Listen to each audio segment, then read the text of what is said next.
We live in a really small world. But even so, sometimes finding a new job opportunity or tapping into new knowledge can be an impossible task. I'm going to help you with that. So I'm Nicky, and I'm a recovering network scientist. I see networks everywhere. In fact, I think that my brain has been hardwired to find connections between people.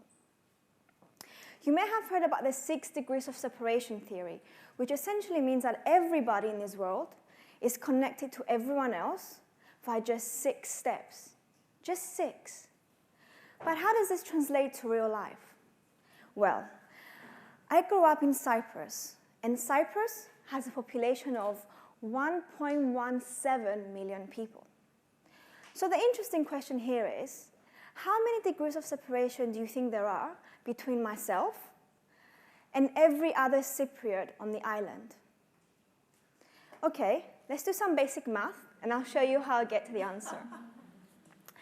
So assume that when I went to primary school, I met 35 people.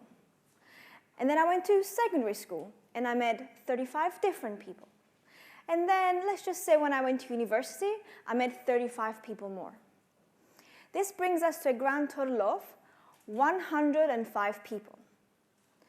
So if the average Cypriot has 105 people that they know of, how many degrees do you think it would take for me to get to everyone?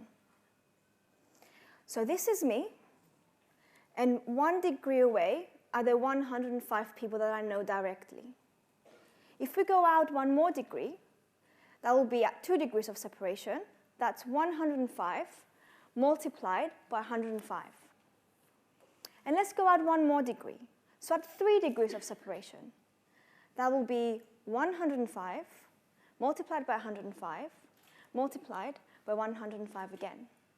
And that number comes to 1.16 million people.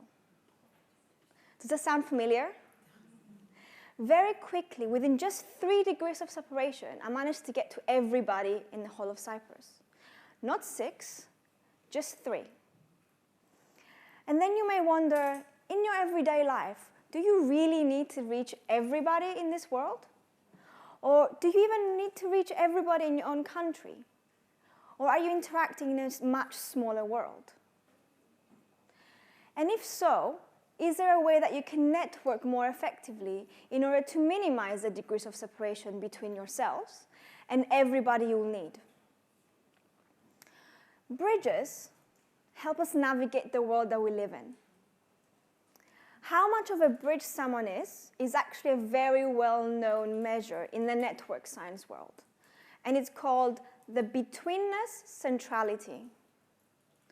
The Betweenness centrality is calculated by looking at every single pair of people in the network, finding the minimum paths between them, and then assessing how many of these pass through each person. So someone with a high Betweenness centrality will have many paths joining people, but will also be the person that connects different communities and connects people within their communities. So what you can do is have a look in your everyday life. So this is me in my community A, and let's say that's my work community. I'm a data scientist at the Government Digital Service, and I regularly interact with other data scientists, policy people, governance people, and so on. But let's assume that I need to get to community B. Let's say that's an industry where they're producing the brand new machine learning algorithm that I really need to get my hands on. I can have a look around in my network and see who are my bridges. Who are the people with the highest Betweenness centralities that can get me from the community that I'm in the one that I'm not currently present in? But in fact, today, people aren't just connected by personal relationships or by work relationships. They're connected by ideas and interests and beliefs. And for this reason, with a bunch of friends, I set up Data Beers London. You heard right, I said beer. Data Beers London. And the idea behind this is that anybody who has an interesting data story to tell, no matter what their technical background, can come together and share this story. And they can learn from each other. Of course, having the free beer helps. But data stories come flooding in from industry, from academia, from government, and from the arts. People come together to share about what data science and what data visualizations go on in their own domain. And they learn from each other. But data bears isn't just a London thing. The idea has spread all over the world. And in fact, with just this one idea, we're connecting people across boundaries, across the oceans. Everyone is learning from each other based on just this one interest, one idea that we had. Isn't that amazing? Think of how many interests you have, how many ideas you have that can connect you to other people.